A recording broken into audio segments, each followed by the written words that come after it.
Welcome! In this quick guide, I'll show you exactly how to enable notifications on your lock screen from the Google Chrome app. If you've been missing important updates or alerts, this simple setup will make sure you see them instantly, even when your phone is locked. Let's get started. First, open the Google Chrome app on your device. Once you're inside, look toward the top right corner of your screen and tap on the three dots. This opens the main menu where you'll find several options. From that menu, scroll down a bit and tap on Settings. This is where you can control how Chrome behaves, including notifications. Next, find and tap on Notifications. This section lets you manage all notification-related settings for Chrome. Now, you'll see a toggle labeled Allow Notifications. Make sure you turn this on. If it's already enabled, you're good to go, but don't stop here just yet. Right below, or within the notification settings depending on your device, look for the notification display options.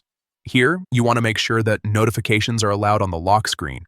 This setting might be labeled as Lock Screen, Show on Lock Screen, or something similar. Go ahead and enable that option.